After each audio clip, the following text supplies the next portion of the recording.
देखिए, इरसा water accord के तहत इरसा एक्ट बना था और उसके ऊपर इरसा अथॉरिटी बनी थी और इसका मकसद ही यही था कि एक इंडिपेंडेंट अथॉरिटी हो और इस पे वफाक का कोई असरअंदाजी उस पर ना हो। इसी वजह से उसमें 5 मेंबर हुआ करते थे। हर सूबा एक मेंबर नॉमिनेट करता था और वफाक की तरफ से एक नॉमिनेशन आती थी और उसकी चेयरमैनशिप भी रिवॉल्व होती थी इन 5 मेंबरों के दरमियान। केयर टेकर गवर्नमेंट के दौर में एक ऑर्डिनेंस आया, उसमें इरसा एक्ट में कुछ तब्दीलियाँ की गई और उन तब्दीलियों में एक तब्दीली ये भी थी कि जी इरसा का चेयरमैन वफाक से एक नुमाइंदा होगा। ये 6ठा मेंबर एक आ गया और वो अब चेयरमैन इरसा वो हुआ करेगा। मेरी कल बात करने की कोशिश की थी, वज़ीर आज़म साहब से बात नहीं हुई, आज इंशाल्लाह बात होगी। हमने कल अपनी कैबिनेट में इसको डिस्कस किया था और कैबिनेट का मुत्तफ़क़ा फ़ैसला ये था, जाम खान शोरत साहब मिनिस्टर इरिगेशन मेरे साथ खड़े हैं, मुत्तफ़क़ा फ़ैसला था कि इस पर हम एहतजाज करें।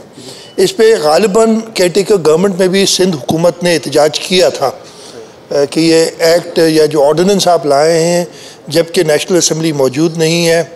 और इस वक्त वफाकी हुकूमत ने जमहूरी तरीका तो ये था कि उसको नेशनल असम्बली में ले जाते, उसको सेनेट में ले जाते।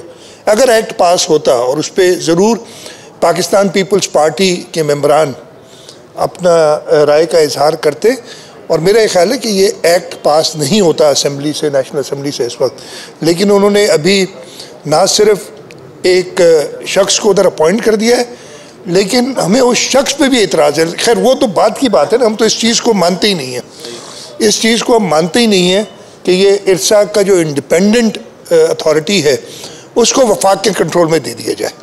नहीं तो पहले ये हुआ करता था ना, वापडा चलाती थी ये पानी की तकसीम और उसके बाद इंडर रिवर सिस्टम अथॉरिटी बनी और वाटर अकॉर्ड हुआ, जिसके बाद कहा गया कि इसको वफाक या वापडा के कंट्रोल से निकाला जाए और वापस 1951। मुझे हैरत ये है कि PMLN की हुकूमत ही थी 1991 में जिसने ये वाटर अकॉर्ड बनाया था।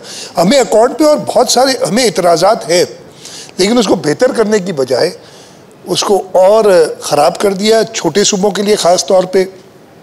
और इसमें एक वक्त में तो ये भी हुआ था कि वफाक का जो नुमाइंदा होगा वो भी छोटे सूबों यानी छोटे नहीं बल्कि जो टेल में सूबे हैं, सिंध या बलूचिस्तान, और प्राइमरली सिंध इरिगेशन का इस्तेमाल ज़्यादा करते हैं तो सिंध से होगा, वो भी ख़त्म होगी बात और एक वफाक का नुमाइंदा कर दिया। और जैसे मैंने कहा इतराज़ हमें उस नुमाइंदे पे भी है जो उन्होंने किया है। चाहे शहबाज शरीफ हो, चाहे इमरान खान का 3.5 साल दौर हो, सिंध हुकूमत, पाकिस्तान पीपल्स पार्टी की सिंध हुकूमत सिंध के लोगों के वोटों से जीत के आई है और हम कभी कोई भी ऐसा काम होगा उस पर एहतजाज करेंगे और इंशाअल्लाह ताला उसको वापस भी कराएंगे।